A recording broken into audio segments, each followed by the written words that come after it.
It was supposed to be the trip of a lifetime, the kind of send-off you give a kid right before they step into the real world. A 6-day cruise on the Carnival Horizon, launching out of Miami, cutting through the turquoise waters toward Mexico. Sun decks, all-you-can-eat buffets, the ocean stretching out for miles in every direction. But for 18-year-old Anna Kepner, that ship wasn't a gateway to paradise. It was a floating cage. And on the morning of November 7th, while other passengers were likely nursing hangovers or fighting for pool chairs, a cleaning worker walked into a stateroom on Deck 8 and found something that would haunt them for the rest of their life.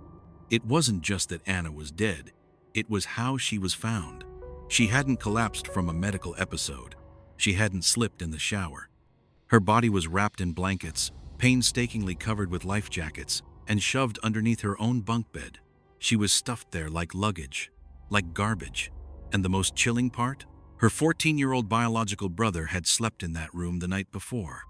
He climbed into his bunk, closed his eyes, and drifted off to sleep, completely unaware that his big sister's cooling corpse was lying just inches beneath him. This wasn't a random tragedy. This was personal. This was rage. And as the FBI would soon learn, the monster who did this didn't need to break into the cabin. He had a key card. He was family. To understand how a varsity cheerleader ends up suffocated and hidden on a luxury liner, we have to look at the girl she was before the world went dark. Anna Kepner was the definition of all-American. She was a senior in high school in Titusville, Florida, a town about 3 hours north of Miami. You know the type. When she walked into a room, the lights seemed to get brighter. Her father, Chris Kepner, said she was the funniest little person in school. If you were sad, Anna was the one who made you laugh. She was a varsity cheerleader, full of energy, full of life. But she wasn't just about pom-poms and Friday night lights. This girl had grit. She had just taken a test with plans to join the military after graduation in May. Her ultimate dream was to return to her hometown and serve as a police officer. She wanted to protect people. She wanted to be the one standing between the innocent and the bad guys. It is a cruel, twisted irony that when she needed protection the most, there was no one there to stand between her and the evil sleeping in the next bed. This vacation was a family affair, but family can be a complicated word. Anna came from a blended home. She was on this ship with her biological father, Chris, and his new wife, Chantel Hudson. Along for the ride were Anna's 14-year-old biological brother and Chantel's 2 kids, a 9-year-old girl and a 16-year-old boy. Now, I want you to pay close attention to the math here. You have a blended family in tight quarters. And for some reason, the sleeping arrangements put Anna, an 18-year-old woman, in a shared stateroom with her 14-year-old brother and her 16-year-old stepbrother.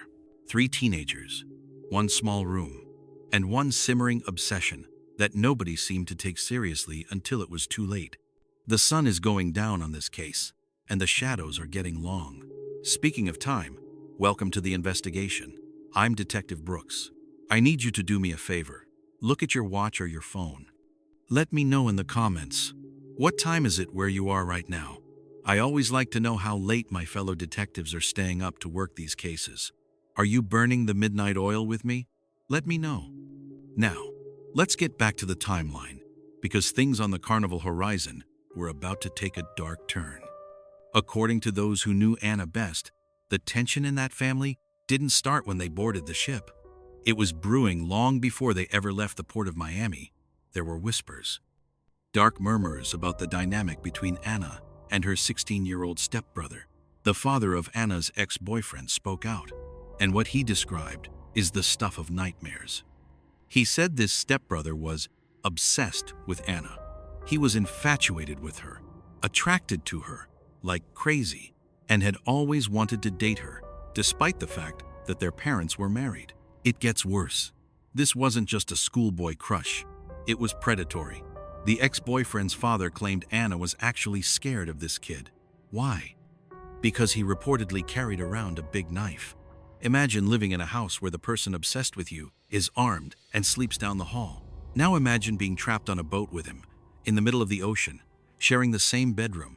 There was a specific incident witnessed over a FaceTime call that should have been a screaming red flag. Anna's ex-boyfriend, a kid named Joshua, was on a video call with her while she was sleeping. He watched, helpless, as the stepbrother came into her room and actually got on top of her.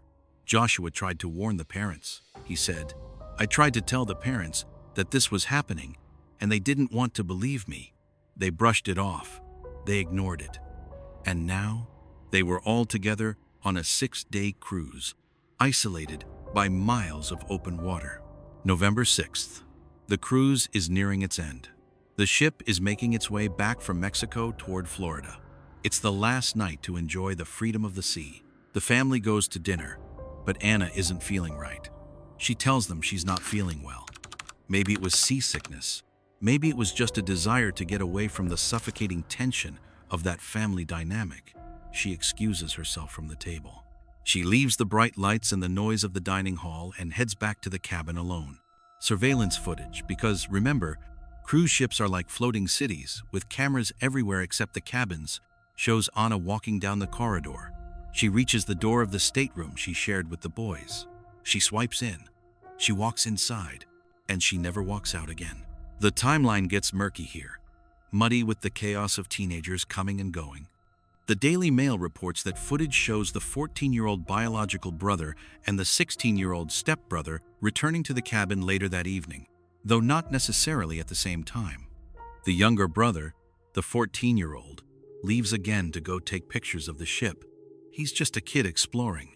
But inside that room, something violent was exploding. According to Anna's ex-boyfriend, who spoke to the younger brother later, that room became a war zone. The 14-year-old allegedly heard shouting, screaming, the sound of furniture being thrown around. It sounded like a brawl. When he tried to get back into the room to see what was happening to his sister, his way was blocked. The 16-year-old stepbrother reportedly stopped him at the door and told him to leave. Think about that. You're 14. You hear your sister screaming. You hear things breaking, and your stepbrother, the one with the obsession, the one with the history of aggression, blocks the door. Later that night, the younger brother comes back. The screaming has stopped. The room is quiet. He assumes Anna has gone out, maybe to get fresh air, maybe to find friends. He doesn't see her. He climbs into his bunk bed. He goes to sleep. He has no idea that just a few feet away, wrapped in the darkness under the bed, Anna is already gone. November 7th breaks over the ocean. It's Friday. The ship is scheduled to dock in Miami the next day. The family gathers for breakfast, the last full day of vacation, but there's an empty chair. Anna isn't there. At first, maybe they thought she was sleeping in. Teenagers do that. But as the minutes ticked by, the silence became deafening. Around 11 a.m., a member of the cleaning staff, likely moving through the routine of turning over rooms, entered the cabin. It wasn't a messy room. It was a tomb. The maid found the bundle under the bed. It wasn't just kicked under there in a panic. It was concealed. Blankets, life jackets piled on top to break up the shape, to hide the human form. When they pulled the layers back, they found Anna. The medical examiner in Miami would later list a very specific time of death, 11:17 a.m., November 7th. That likely marks the moment she was officially pronounced, the moment the reality of the horror was logged into the record. But we know the truth. She didn't die at 11:17 a.m. She died in the dark, hours earlier, while the ship's engines hummed and the waves slapped against the hull. The cause of death wasn't a mystery for long, even if the FBI kept their cards close to the vest. A bombshell report from ABC News cited a source revealing the brutality of her final moments. Anna Kepner was suffocated. She was put in what's called a bar hold, an arm crushed across her neck, cutting off her air, cutting off her life. There were 2 distinct bruises on the side of her neck. This wasn't quick. This was intimate. This was up close. To kill someone this way, you have to look them in the eyes as the light goes out. The chaos that followed on Deck 8 was immediate. Passengers reported hearing alerts about a medical emergency. People in nearby staterooms were told to vacate their rooms early. The FBI boarded the ship because, remember, once you're in international waters, local cops don't have jurisdiction. This is federal territory. The ship became a crime scene, and in the middle of it all was a family tearing itself apart. The parents, Anna's dad and her stepmom, weren't just grieving. They were turning on each other. You see, we didn't learn about the stepbrother being a suspect from a police press conference. We didn't learn it from an FBI press release. We learned it because Chantel Hudson and Anna Kepner are in the middle of a vicious custody battle over their 9-year-old daughter. In court documents, filed while they were fighting over who gets the little girl, the truth slipped out. Chantel's ex-husband's attorney stood up in a virtual hearing and dropped the bomb. The older child, who is approximately 16 years of age, is a suspect in the death of the stepchild. Let that sink in. The first time the word suspect is used, it's not to bring justice to Anna. It's a bargaining chip in a divorce court hearing. The parents were advised by the FBI that a criminal case may be initiated against one of the minor children, the 16-year-old boy, the one who was obsessed, the one who carried a knife, the one who allegedly blocked the door while furniture was flying. Chantel Hudson, the stepmother, tried to delay the custody hearing. She filed a motion saying an extremely sensitive and severe circumstance had arisen. She claimed she might have to plead the fifth if she was forced to testify. Pleading the fifth? In a custody hearing? That tells you everything you need to know about how deep this water really is. Meanwhile, the 16-year-old was removed from the home. He's not staying with his mother or his stepfather. He's living with a relative now. His mother claims he had to be hospitalized immediately after the incident and has a psychiatrist appointment pending. They are circling the wagons. They are lawyering up. And Anna? Anna was taken off the ship in a body bag on November 8th, the day the Carnival Horizon docked in Miami. Her plans to join the military? Gone. Her dream of being a police officer? Gone. She was returned to her hometown of Titusville not as a hero, but as a victim in a box. The preliminary investigation showed no signs of sexual assault, no drugs or alcohol in her system. She was sober. She was aware. She fought. We know she fought because of the noise her brother heard. But in that small room, against a boy fueled by obsession and rage, she didn't stand a chance. The FBI is tight-lipped. They haven't officially confirmed the stepbrother is the suspect to the public, only to the parents in private. But the pieces of the puzzle are jagged, and they only fit one way. You have a locked room. You have a verified obsession. You have a witness who heard the violence. And you have a body hidden with the clumsy desperation of a panicked teenager. The Carnival Horizon sailed on, its passengers disembarking, their tans fading. But for the Kepner family, the storm was just beginning. Once the Carnival Horizon tied up at Port Miami on the morning of November 8th, the vacation fantasy evaporated completely. The gangway didn't just let passengers off, it let the Federal Bureau of Investigation on. Because this death happened on the high seas, in international waters, the local Miami beat cops had to step aside. This was now federal jurisdiction. The FBI's Miami Public Affairs Office took the lead. And if you know anything about the Bureau, you know they don't leak, they don't gossip, they lock it down. The investigation began inside that cramped stateroom on Deck 8. A cruise ship cabin is a forensic nightmare. It's tiny. Surfaces are touched by everyone constantly. But this wasn't just a room. It was a crime scene that had been living and breathing for days. The investigators weren't just looking for fingerprints. They were looking for the absence of them. The cleanup, the staging. Remember how Anna was found? Stuffed under the bed, wrapped in blankets, covered in life jackets. That tells the FBI profilers something immediate. This wasn't a panic kill where the murderer fled instantly. This took time. This took effort. Someone had to lift the mattress or shove the body into that tight crawl space. Someone had to arrange the life jackets to mimic the shape of stored luggage. This was an attempt to buy time. And it worked. It bought the killer an entire night of silence, while Anna lay dead inches from her family. The forensic analysis of the body shattered any hope that this was an accident. The Miami-Dade County Medical Examiner officially listed the time of death as 11:17 a.m. on November 7th. Now, don't let that timestamp fool you. In homicide investigations, that specific time often reflects when the body was discovered or pronounced dead by a professional, not the exact moment the heart stopped. The biological evidence told a much darker story about the night before. A bombshell report surfaced later, leaking the gruesome details the FBI was trying to keep under wraps. Anna hadn't just died. She had been executed by someone's bare hands. The cause of death was asphyxiation. Specifically, she was put in a bar hold. For those of you who don't spend your nights reading tactical manuals, a bar hold is when an arm is crushed across the trachea, cutting off air and blood flow. It's violent, and it requires leverage. The medical examiner found 2 distinct bruises on the side of her neck, the telltale signature of that chokehold. But here is what they didn't find, and this is crucial for the profile of the killer. There were no signs of sexual assault. There were no drugs in her system, no alcohol. Anna was sober. She was aware. She was fighting for her life in a room she thought was safe, against a person she knew. This brings us to the digital trail. Cruise ships are often called floating cities, and like any modern city, they are under constant surveillance. There are cameras in the dining halls, the casinos, the pool decks, and the corridors. The FBI pulled the footage from the hallway outside Anna's cabin. They could see every coming and going.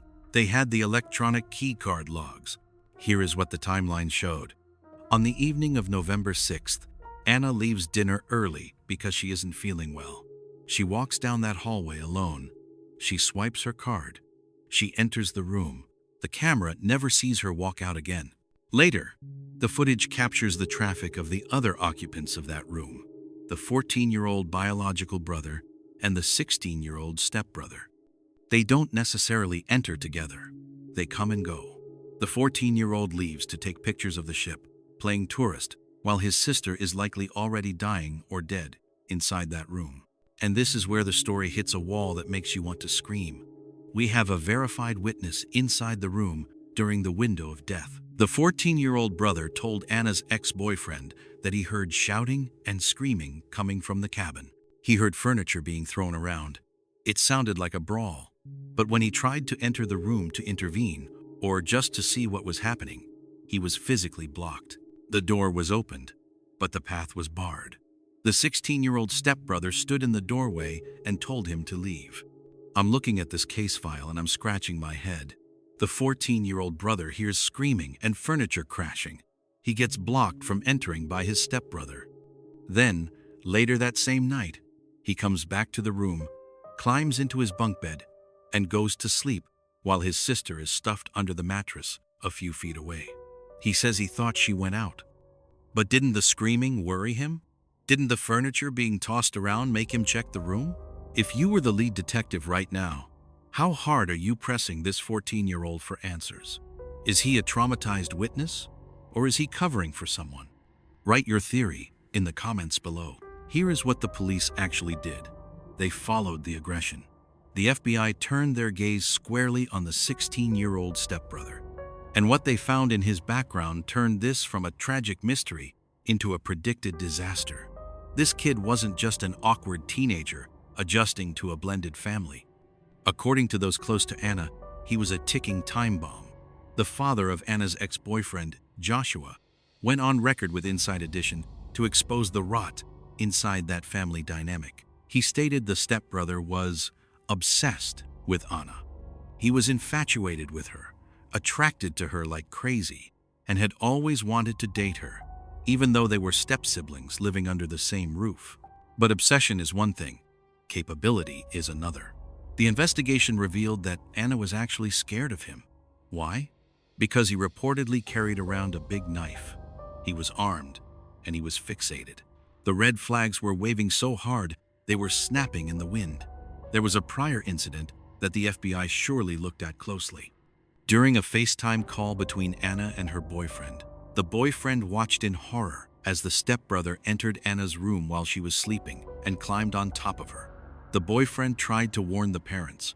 He told them, I tried to tell the parents that this was happening, and they didn't want to believe me. They didn't believe him then. They certainly had to believe it now.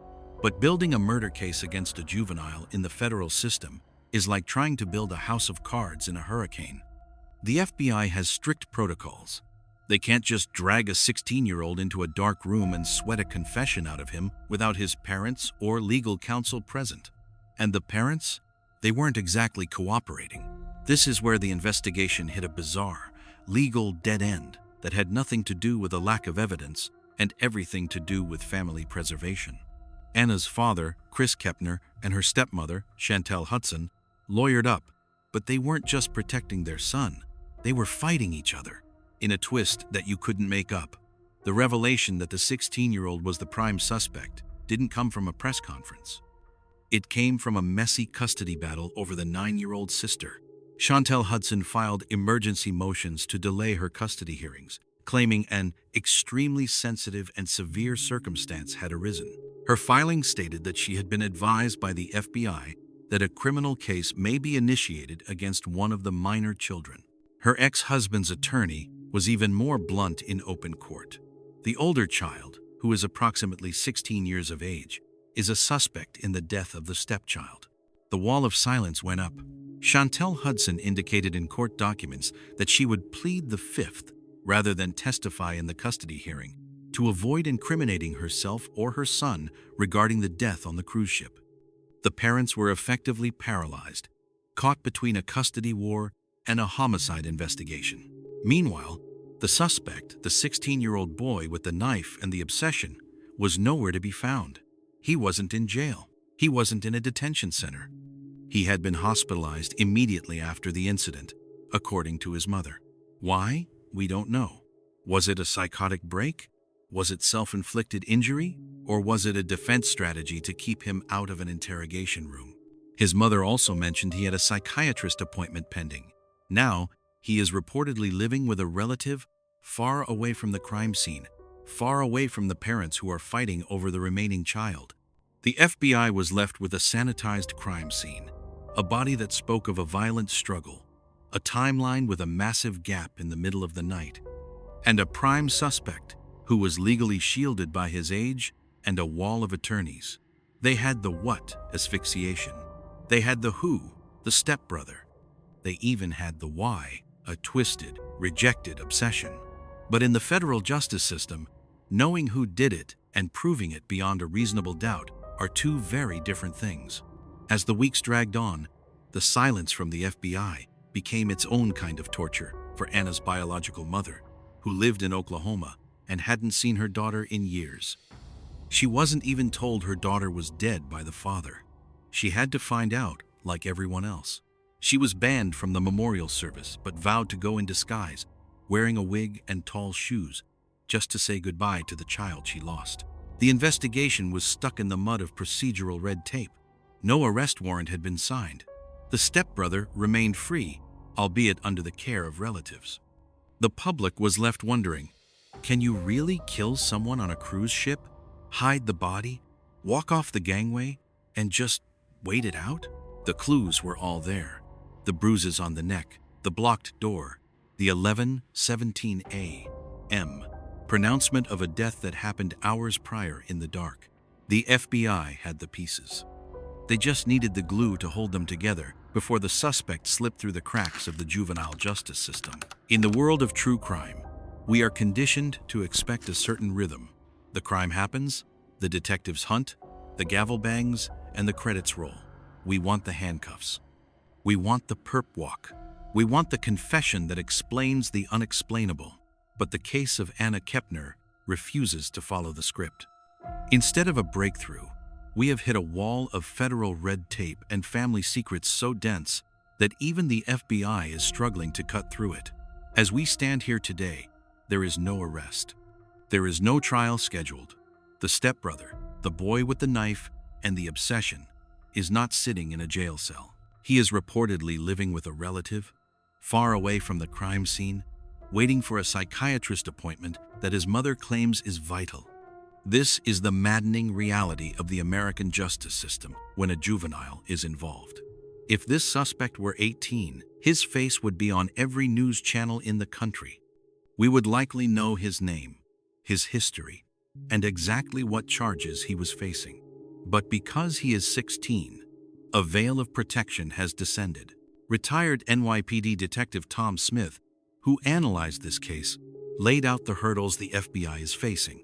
You can't just drag a minor into an interrogation room and sweat him until he breaks. You need the parents. You need consent. And if the parents say, "Lawyer up" or "no comment," the interview is over before it begins. In this case, the parents aren't just lawyering up. They are actively shielding the potential suspect while fighting a war against each other in family court. Think about the implications of that psychiatrist appointment mentioned by the stepmother in court filings. Is this just a checkup, or is it the key to the entire case? In juvenile homicide cases, defense teams often pivot to mental health immediately. Was there a psychotic break? Was he unable to distinguish right from wrong? That appointment next month might be where the truth finally spills out, protected by doctor-patient confidentiality, hidden from the public, but perhaps actionable for the defense strategy. While the legal gears grind to a halt, the forensic evidence remains the silent accuser. We know about the bar hold. We know about the suffocation. But Detective Smith pointed out something crucial about the ship itself. The Carnival Horizon is a surveillance state. It's like Times Square, Smith noted. There's a camera everywhere. The FBI has the footage. They likely have a minute-by-minute timeline of that hallway. They know exactly when the 16-year-old entered the room. They know how long he stayed. They know if he left to get food or to wander the decks while his stepsister lay dead under the bed. They know if he was pacing. They know if he looked panicked. But video evidence only tells you who was there. It doesn't tell you what happened inside the room. For that, you need a confession, or you need forensic proof that links the suspect directly to the act of killing. And remember, they shared a room. His DNA is supposed to be there. His fingerprints are supposed to be on the door handles and the furniture. That is the nightmare of a domestic crime scene. The mere presence of the suspect's biology isn't a smoking gun. It's expected. So, the investigators are left looking for the outliers.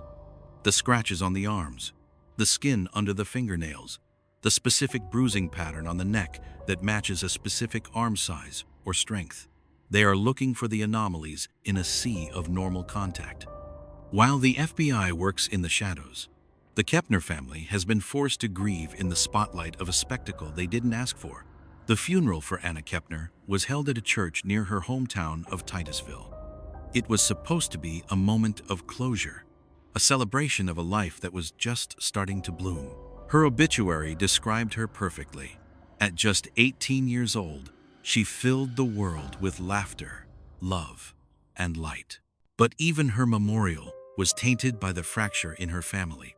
Anna's biological mother, a woman who hadn't seen her daughter in years and was reportedly banned from the service, told Inside Edition she was planning to attend in disguise. She talked about wearing a wig and platform shoes just to sneak into the church to say goodbye to her own child. That is the level of dysfunction swirling around this tragedy. The tragedy is compounded by the bitter irony of Anna's dreams. She didn't want to be famous. She didn't want to be an influencer. She wanted to serve. She had just taken the test to join the military. Her ultimate goal was to become a police officer in her hometown. She wanted to be the person who stops the bad guys. She wanted to be the person who protects the vulnerable. She spent her life preparing to be a guardian, only to be taken out by a predator who was sleeping in the bunk next to her. And where are the parents now? They are back in court. Not criminal court, family court. The custody battle for the 9-year-old sister rages on, fueled by filings that casually mention the murder investigation as a reason for delays. The stepmother, Chantel, has invoked her right to remain silent, claiming she might have to plead the fifth regarding the death to avoid incrimination. It is a spectacle of self-preservation. While Anna lies in the ground, the adults responsible for her safety on that ship are fighting over schedules and visitation rights, using the homicide investigation as leverage. It's cold. It's calculated. And it leaves a bitter taste in the mouth of anyone watching who just wants justice for Anna. We have to ask ourselves, how long can a 16-year-old hide behind the silence? The FBI is patient, yes, but the community is angry. The students at Titusville High School, the cheerleading squad, the friends who knew Anna as the funny girl who lit up the room, they are waiting. They are watching. The stepbrother is living his life, albeit under supervision. He wakes up every morning. He eats breakfast. He watches TV. He exists. Anna does not. She is frozen at 18, stuffed under a bed on a vacation that was supposed to be a celebration. This case proves that evil doesn't always look like a monster in a movie. Sometimes it looks like a teenager with a grudge. It proves that safety is an illusion, even on a billion-dollar cruise ship surrounded by thousands of people. And it proves that the most dangerous place in the world can be your own bedroom. It makes you wonder what secrets lie in your own town. We always think these things happen somewhere else, to other families. But Titusville is just a normal town. That cruise ship was full of normal families. Evil can hide in the quietest neighborhoods, behind the most manicured lawns. Have any strange events or unsolved crimes happened in your hometown? The kind of things that people whisper about, but never make the news? Tell me your story in the comments. I might cover it next. Until then, stay safe. Because right now, for Anna Kepner, there is no safety. There is only silence. The FBI investigation is active. The file is open. The suspect is known. But until the handcuffs click, until the truth is forced into the light, this isn't a case closed. It's an open wound. We will keep watching. We will keep waiting. And the moment that break comes, the moment the silence cracks, we will be here to tell the story. For Detective Brooks Stories, I'm signing off. Keep your doors locked.